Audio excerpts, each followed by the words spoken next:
दोस्तों नमस्कार।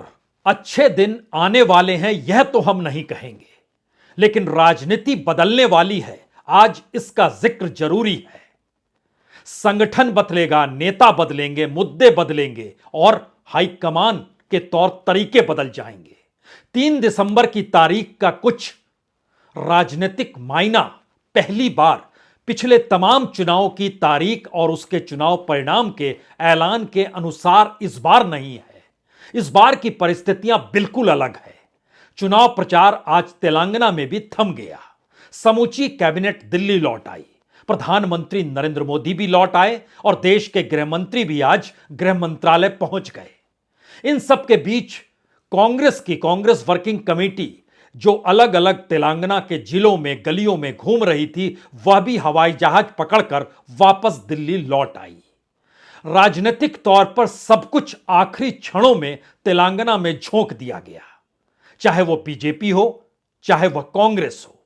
लेकिन सवाल सबसे बड़ा यह है कि फिर बदलने क्या वाला है, और जो बदलने वाला है क्या वह इतने बड़े एहसास के साथ है कि आने वाले वक्त में इस देश की राजनीति में भी परिवर्तन होगा। तो फिर मानकर चलिए कि 3 दिसंबर के बाद जिन परिस्थितियों को आप नए नजरिए से देखना चाहते हैं, वो आपको दिखाई देने वाला है। हाईकमान की मौजूदगी दिल्ली में बीजेपी के भीतर इससे पहले कभी इतनी ताकत और शिद्दत के साथ होती नहीं थी जो इस वक्त हो रही है। यह पहली बार है। संगठन भी हमारे हिसाब से चलेगा, विचारधारा भी हमारे सत्ता के अनुकूल रहेगी। कार्यकर्ता हो या स्वयंसेवक एक ही कतार में नजर आएंगे, सत्ता को सत्ता में बने रहने और टिकाए रखने के लिए। इस दौर में कोई नेता मायने नहीं रखता है, पार्टी मायने रखती है, देश मायने रखता है। यही पाठ बार बार पढ़ाया गया। जो भी ध्रुवीकरण होगा वो जाति के नाम पर हो या धर्म के नाम पर हो, जिन जगहों पर वोट अपने अनुकूल हो सकते हैं, मुद्दे दिल्ली ही तय करेगी। कोई नेता अपने आप को इतना कद्दावर ना समझ ले जिससे यह एहसास होने लगे कि दरअसल वह भी चुनाव जिता सकता है। ऐसी कोई परिस्थिति नहीं होगी। इन तमाम बातों का जिक्र किसी और से नहीं, बीजेपी से जुड़ा है। इन तमाम बातों का जिक्र मौजूदा वक्त में बीजेपी के संगठन को, बीजेपी की पार्टी को, आरएसएस को, मुद्दों को और हाईकमान की मौजूदगी को संभाले हुए दिल्ली की सत्ता आज तेलंगाना से वापस दिल्ली लौट तो आई, लेकिन क्या यह सब कुछ खामोशी के साथ 3 दिसंबर के बाद भी सब नजारा ऐसे होगा? बिल्कुल नहीं। यह नजारा आपको बदलता हुआ दिखाई देने लगेगा। आप कहेंगे अभी उसकी खुशबू तो सूंघ नहीं पा रहे हैं। दिल्ली की हवा में जितनी घुटन है, वह भी घुटन आप कहां महसूस कर पाते हैं। घुटते घुटते आपको लगता है कि आबो हवा यही प्राकृतिक तौर पर है। इस एहसास को जी ही नहीं पाते हैं कि इसमें जहर किसने घोल दिया।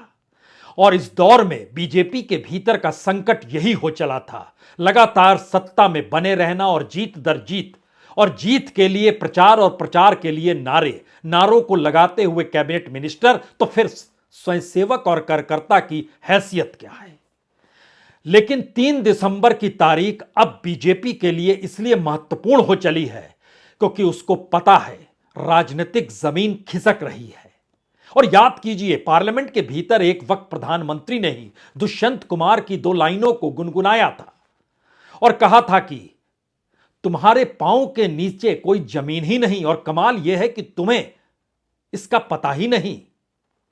यह जिक्र उन्होंने अपने विपक्ष को लेकर कहा था, कांग्रेस के ऊपर निशाना साधा था। लेकिन मौजूदा वक्त में तेलंगाना के भीतर जब प्रधानमंत्री यह कहते नजर आए कि ना तो बीआरएस को जिताना है और ना ही पिछले दरवाजे से कांग्रेस को जिताना है, यह नहीं कहा कि बीजेपी को जिताना है, और दूसरी तरफ राहुल गांधी जब खुले तौर पर इस ऐलान के साथ आज चुनाव प्रचार के आखिर में यह कहते नजर आए कि तेलंगाना में बीआरएस को हराना है और दिल्ली में मोदी को हराना है, यह संकेत क्या वाकई आने वाले वक्त की राजनीति का घोतक है जिसमें सत्ता शर्मा रही है, विपक्ष पूरे उफान पर है। एक क्षण के लिए सुन लीजिए। एमआईएम, बीआरएस और बीजेपी एक है। हमारा पहला लक्ष्य बीआरएस को तेलंगाना में हराने का है, जो रेवंत जी और प्रियंका ने कहा बाय बाय केसीआर करना है। Bye bye bye bye bye bye. उसके बाद दिल्ली में चुनाव है, वहां पे नरेंद्र मोदी को केसीआर मदद करता है, एमआईएम नरेंद्र मोदी को मदद करती है। अगर सचमुच में हिंदुस्तान से नफरत मिटानी है तो नरेंद्र मोदी को दिल्ली से हटाना पड़ेगा, अदानी की सरकार दिल्ली से हटानी पड़ेगी। दरअसल राहुल ये शब्द यूं ही नहीं कह रहे हैं। अगर आप बीते 10 बरस का कच्चा चिट्ठा निकालिएगा तो आप एक परिवर्तन व्यापक तौर पर देखिएगा कि कांग्रेस इस दौर में मजदूरों, गरीबों और मुफलिसों का जिक्र करने लगी और दूसरी तरफ बीजेपी कॉरपोरेट का जिक्र करने लगी। उसके भीतर हाई कमान संस्कृति आकर समाती चली गई। यह परिस्थिति पहले कांग्रेस के साथ थी, आज बीजेपी के साथ खड़ी है। भारत के भीतर अल्पसंख्यक समुदाय को लेकर जो राजनीति अल्पसंख्यक समुदाय के भीतर से निकलती थी, उसकी डोर कहीं ना कहीं कांग्रेस थाम लेती थी। लेकिन सोचिए जरा, तेलंगाना व भी हैदराबाद, और वहां पर भी एआईएमआईएम का साथ नहीं बल्कि खुले तौर पर ऐलान कि दरअसल एआईएमआईएम यानी ओवैसी बीआरएस से जुड़े हैं और प्रधानमंत्री मोदी यानी बीजेपी से जुड़े हैं, और अल्पसंख्यक तुष्टीकरण का आरोप कांग्रेस पे लग रहा हो। इन परिस्थितियों के बीच तेलंगाना के भीतर अगर एआईएमआईएम हैदराबाद में भी नहीं जीत पाती है या मुस्लिम एक झटके में शिफ्ट हो जाता है, तो यह राजनीतिक संकेत सिर्फ राजनीति को नहीं दिखाता है बल्कि बदलती हुई सामाजिक आर्थिक परिवेश में इस देश की राजनीतिक सत्ता और समाज के भीतर से निकलकर राजनीति करने वाले उन धुरंधरों को भी सिखाता है जो रियल पॉलिटिक्स करते हैं। वह नैतिक तौर पर उस राजनीति के साथ खड़े होना नहीं चाहते हैं जिस राजनीति के आश्रय इस देश की राजनीतिक परिस्थितियों को बदला जा सके। तो क्या मुद्दों को लेकर भी एक बड़ा परिवर्तन इस देश में 3 दिसंबर को दिखाई देने वाला है? और अगर यह हो रहा है तो फिर बीजेपी के भीतर क्या हो सकता है, सिर्फ आप इसकी कल्पना भर कर सकते हैं। क्योंकि इस दौर में आरएसएस के भीतर से लगातार एक ही बात की सुगबुगाहट थी, आप सत्ता संभालते हैं तो संभालिए, लेकिन संगठन हमें संभालने दीजिए।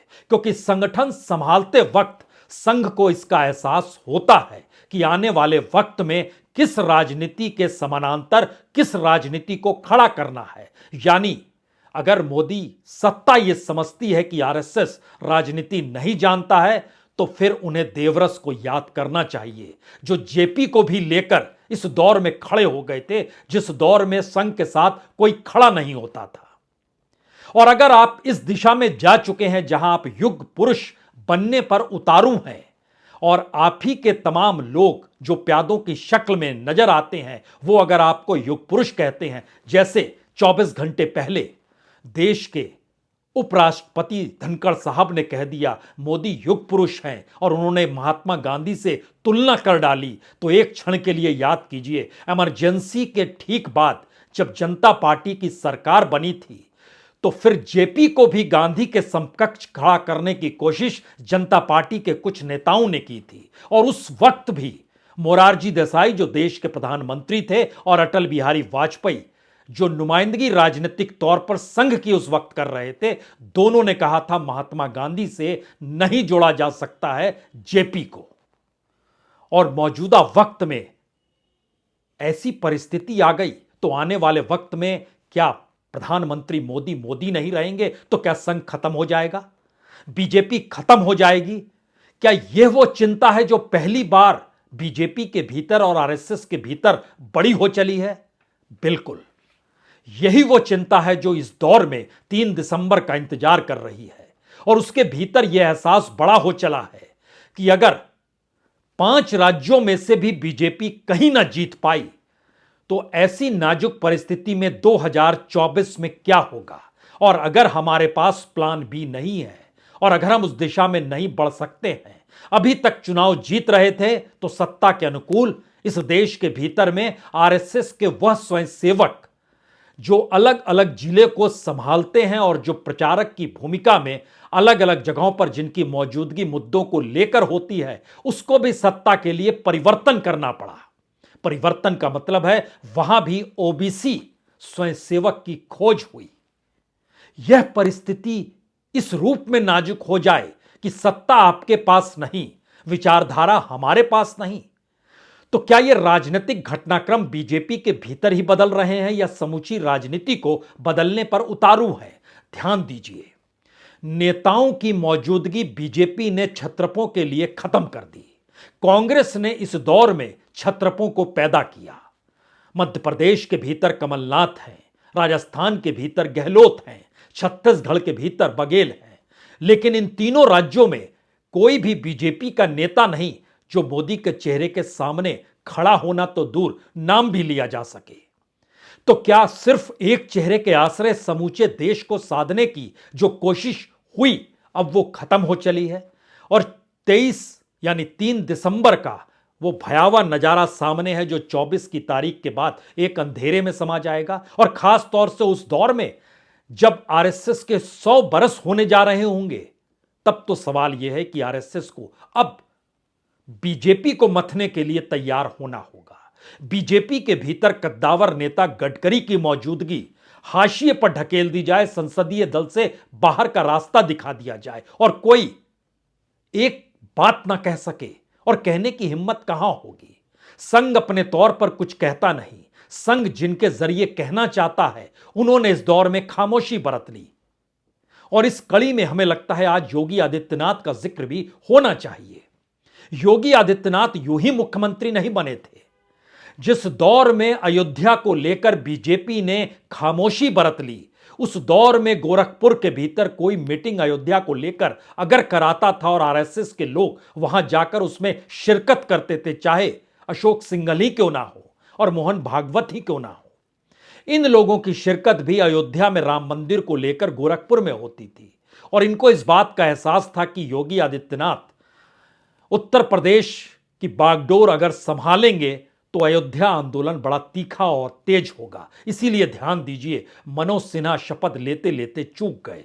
पीछे आरएसएस खड़ा था। आरएसएस तब ताकतवर था। वो जो कहता था मानने की जरूरत बीजेपी को थी। उस दौर में मोदी इतने मजबूत नहीं हुए थे। उस दौर में स्वयंसेवकों की जरूरत मोदी सत्ता को भी थी। लेकिन धीरे धीरे सत्ता ही विचारधारा हो गई, सत्ता ही चुनाव हो गया। चुनाव के नारे ही इस देश के भीतर में वैचारिक सोच को बताने लगे, दिखाने लगे। तो इस परिस्थिति के भीतर क्या यह कहा जा सकता है कि 3 दिसंबर के बाद नेताओं की मौजूदगी का एहसास जो इस दौर में हुआ वह बदल जाएगा? वो परिस्थितियों में परिवर्तन आएगा। जो संगठन चलाने और समझाने की परिस्थिति है, जब वो बदलेगा तो बीजेपी अध्यक्ष भी बदलेगा। और बीजेपी के अध्यक्ष को अगर 2024 के चुनाव तक रखा भी जाएगा तो पीछे से बागडोर कोई और संभाल ले, ऐसी स्थिति लाई जाएगी। ना सिर्फ नेता, ना सिर्फ संगठन, ध्यान दीजिए, तो मुद्दे भी बदलने वाले हैं और हाईकमान की अपनी मौजूदगी का एहसास भी बदलेगा। मुद्दों का मतलब ओबीसी और शायद सांप्रदायिक वोटरों के ध्रुवीकरण के लिए हिंदू मुस्लिम का ऐलान है। क्योंकि मुस्लिमों को लेकर एक बड़ा परिवर्तन अगर जनता के बीच नजर आ रहा है, खास तौर से यहां पर 2 बातों का जिक्र बड़ा जरूरी है जब हम 3 तारीख और 3 दिसंबर का जिक्र कर रहे हैं। मसलन अगर आप ध्यान दीजिए तो तेलंगाना के भीतर 13% मुस्लिमों की मौजूदगी है, लेकिन यह मौजूदगी हैदराबाद शहर के भीतर जाइएगा, जो ग्रेटर हैदराबाद म्युनिसिपल कॉरपोरेशन कहते हैं, वहां पर यह 30% है और हैदराबाद जिले में यह लगभग 43% है और पूरे तेलंगाना में यह 13% है। अब यहां पर बड़ा सवाल सबसे बड़ा यह है कि अगर एक पूरा का पूरा सिलसिला देखने की शुरू कीजिए तो मुस्लिम हमेशा से कांग्रेस के साथ रहा क्योंकि सामने बीजेपी खड़ी थी। ओवैसी की पार्टी एआईएम भी हमेशा से कांग्रेस के साथ रही, लेकिन 1994 में जब कम्युनल क्लैशेस हुए तो उस समय एक बड़ा सवाल उठकर आने लगा कि अब अपने तौर पर किस तरीके से एआईएम को और आगे बढ़ना चाहिए। एआईएम साथ ही खड़ी रही और उसके बाद जब वाईएसआर की सरकार आई और 4% रिजर्वेशन उन्होंने एजुकेशन और एम्प्लॉयमेंट को दिया, तो उसके बाद भी एआईएम लगातार कांग्रेस के साथ रही, लड़ाई बीजेपी से लड़ी जा रही थी। लेकिन जिस वक्त वाईएसआर की मौत होती है और उसके बाद वहां पर किरण रेड्डी 2010-11 को अगर तेलंगाना या फिर कहिए आंध्र प्रदेश को याद कीजिए, उस दौर में मुस्लिमों पर हमले हुए और 2011 में एआईएम ने अपने आप को इंडिपेंडेंट तौर पर राजनीति करने की शुरुआत की।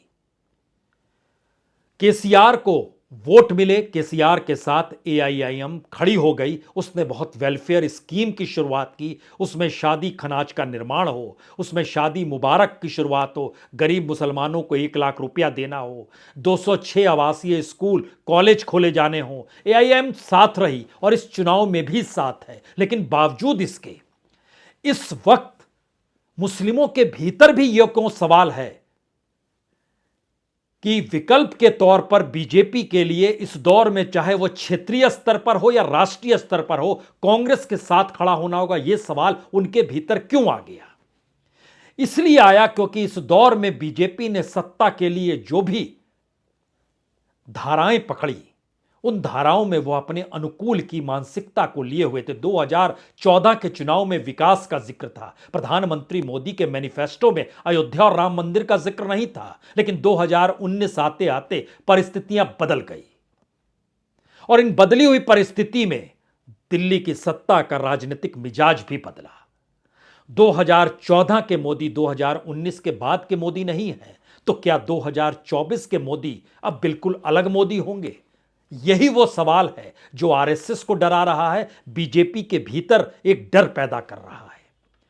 अगर राजनीतिक तौर पर मोदी को ही बीजेपी मान लिया जाए तो मोदी की हार बीजेपी की हार, या फिर इससे पहले बीजेपी जिस रूप में मौजूद थी और मेन स्ट्रीम के छत्रपों के साथ वह खड़ी हो जाती थी, क्या इस दौर में इतनी दूरी आ गई कि वो तमाम छत्रप मिलकर इंडिया बनाते हैं और उसकी अगुवाई करते हुए कांग्रेस दिखाई देता है? क्या यह कैसी परिस्थिति है? राजनीतिक तौर पर तो यह परिस्थिति इस दौर में बन चुकी है। लेकिन अब सवाल यह है कि 2024 में जाने की दिशा में जब कदम बढ़ेंगे तो क्या वाकई संगठन पर अब नकेल आरएसएस की आ चुकी होगी, या आरएसएस संगठन को संभालने की स्थिति में आ जाएगी, या यहां पर भी एक झगड़ा शुरू होगा? ताकत का झगड़ा, सत्ता का झगड़ा, इस बात का झगड़ा कि अगर हम नहीं तो फिर कोई नहीं, या फिर अगर हम नहीं और कांग्रेस आ गई तो फिर आरएसएस का जीना मुहाल हो जाएगा। क्या इन बातों का जिक्र होगा? बीजेपी के भीतर जो पुराने कद्दावर नेताओं की पूरी फहरिस्त है, वो छत्रपों के तौर पर उनकी मौजूदगी हो या दिल्ली में वो बैठे हुए हो, उन्हें इस बात का एहसास हो चला है। आपके पास बिहार में कोई चेहरा नहीं है, आपके पास महाराष्ट्र में कोई चेहरा नहीं है, आपके पास पंजाब में कोई चेहरा नहीं है। इन 3 जगहों पर गठबंधन था, तीनों गठबंधन टूट गए। और बाला साहब ठाकरे जब साथ आए थे तो हिंदू हृदय सम्राट के आश्रय आए थे, और जब देवरस हुआ करते थे सर संचालक, तो उनके निमंत्रण पर वो एक वक्त नागपुर भी आए थे। उस शिवसेना को तोड़ डाला गया, उस शिवसेना को दरकिनार कर दिया गया, और जिस विचारधारा के आश्रय या जिस राजनीतिक जमीन को मजबूत बनाने के लिए बीजेपी आगे बढ़ रही थी, वह एक झटके में चरमराने लगी। उसमें धड़कनें उसकी रुकी नहीं, बल्कि उसमें क्रैक साफ दिखाई देने लगे। लेकिन सत्ता बीजेपी के पास थी, बावजूद इसके भागीदारी बीजेपी की नहीं थी। तो क्या यह राजनीतिक संकट इन 5 राज्यों के चुनाव परिणामों के साथ बड़ा हो जाएगा? और इसी का डर इस दौर में बीजेपी में समाया है, आरएसएस में समाया है। विकल्प के तौर और नेताओं को भी वो माप रही है। दिल्ली में बैठे हुए चाहे गडकरी हो और उत्तर प्रदेश में बैठे हुए चाहे योगी आदित्यनाथ हो, 2 अलग अलग राजनीतिक धाराएं भी हैं, राजनीतिक पहचान भी है, और ये दोनों धाराएं हाशिए पर हैं दिल्ली की सत्ता के सामने। और दिल्ली की सत्ता की जो हैसियत है वह इस देश में संवैधानिक ताकत को समेटे हुए, इस देश के नौकरशाही या संस्थानों की ताकत के आश्रय खुद को सत्ता में बनाए रखते हुए सत्ता के उपभोग की स्थिति है। क्या ये इस बात का जिक्र क्या आरएसएस में हो रहा है? हो रहा है। इस बात का जिक्र क्या बीजेपी के भीतर होता है? तो होता है। लेकिन बोले कौन? और बुलवाए कौन? यह संकट लगातार कई महीनों से चल रहा है और उस दिशा में कोई कदम बढ़ाना चाहता नहीं है, चाहे वो कितना भी कद्दावर नेता क्यों ना हो, यहां तक कि राजनाथ सिंह ही क्यों ना हो। नहीं बोलते हैं, बचते हैं। गडकरी काहे बगाहे कुछ कहते हैं, लेकिन उसके बाद वह अकेले कितनी दूर तक चले और कितनी दूर तक खड़े हों। इस दौर में नौकरशाही हावी हो गई, मंत्रालयों के भीतर पहुंच गई। वो नौकरशाही नहीं जो संस्थानों में डायरेक्टर के पद पर है, वो नौकरशाही जो मंत्री बन गई, जो रिटायरमेंट के बाद अपनी ग्रेजुएटी और पेंशन को देखती उसको देश संभालने का मौका मिल गया तो उसने कोई कोताही नहीं बरती। देश संभालने को लेकर हम कह सकते हैं, लेकिन उसकी अपनी राजनीतिक जमीन, उसके अपने राजनीतिक सरोकार जनता के साथ नहीं होते हैं। देश के विदेश मंत्री हो या फिर अर्बन डेवलपमेंट मिनिस्टर हो, क्या उनकी भागीदारी है इस देश में लोगों के साथ जुड़ाव को लेकर? वो तो नौकरशाह तब भी थे, अब भी हैं। क्यों ऐसी परिस्थिति आ गई बीजेपी के भीतर जहां 3 दिसंबर के बाद यह परिस्थिति दिखाई देने लगी रही है और लग रहा है कि ऐसा होगा? उसकी वजह एक ही है, राजनीतिक तौर पर बदलते हुए मुद्दे और ओबीसी का राग कल तक जिस तेजी और तेवर के साथ नरेंद्र मोदी उठाते थे और बीजेपी के अध्यक्ष अमित शाह रहते हुए यह कहने से नहीं कतराते थे, नेता ओबीसी का एक ही है जो प्रधानमंत्री बना, नाम नरेंद्र मोदी है। उस दौर में इस देश के भीतर ओबीसी को लेकर राहुल गांधी निकल पड़े तो मंडल से निकली हुई पार्टियां भी उतनी मुखर नहीं हुई जितनी कांग्रेस हो गई। वजह सत्ता चाहिए, और सत्ता चाहिए, और जब इस दिशा में सब कोई बढ़ जाएंगे तब इस देश के भीतर विचारधारा खोजी जाएगी, और विचारधारा अब किसी के पास नहीं। आरएसएस जो विचारधारा को लेकर खुद को सामाजिक सांस्कृतिक संगठन के तौर पर खड़ी करती रही, मानती रही, बतलाती रही, परिभाषाएं गढ़ती रही, वह भी इस दौर में एक लिहाज से कहें तो बहुत साफ नेकेट हो गई। यह एक ऐसी परिस्थिति है जो इससे पहले बीजेपी में कभी नहीं थी। आप दूसरी कतार के नेताओं का नाम नहीं ले सकते हैं, दूसरे नंबर के नेता का नाम ले सकते हैं, अमित शाह। उसके बाद एक वैक्यूम है। और ध्यान दीजिए, तेलंगाना वो राजनीतिक प्रयोग था जहां बीजेपी के पैर पीछे निकले सत्ता के समीकरण को बैठाने में। उस खाली जगह को एक झटके में कांग्रेस ने आकर भर लिया और बीजेपी देखती रह गई, उसे समझ ही नहीं आया अब क्या करें। तो जब एक राज्य के भीतर चुनाव जीतने को लेकर समीकरण बैठाने की स्थिति में बीजेपी आती और वो नहीं कुछ कर पाती है और कांग्रेस बहुत आगे बढ़ जाती है, तो सोचिए 2024 को लेकर सियासी तौर पर इस देश के भीतर क्या होने वाला है। 5 चीज जहन में रखिएगा। नेताओं में परिवर्तन आपको 2003 के बाद 3 दिसंबर के बाद 2024 के लिए नजर आने लगेगा बीजेपी के भीतर। संगठन आरएसएस संभालने लगेगा, यह भी आपको दिखाई देने लगेगा। मुद्दे जो ओबीसी और मुस्लिमों को लेकर चलते थे उसमें बड़ा व्यापक बदलाव आएगा। हाईकमान जो अपने तौर पर सबके ऊपर नकेल कसने की ताकत दिल्ली में बैठकर रखते थे, उसमें बड़ा परिवर्तन आएगा। और 5वां सवाल, जो बीजेपी के भीतर के नेताओं की एक फेरिस्त है और जो आरएसएस के भीतर सोचने समझने वाले लोग हैं, यह दोनों अभी तक इंतजार अयोध्या में राम मंदिर में प्राण प्रतिष्ठा का कर रहे थे, लेकिन 3 दिसंबर के हालात बतलाते हैं कि स्ट्रेटजी बदलेगी। बहुत बहुत शुक्रिया, बहुत बहुत शुक्रिया।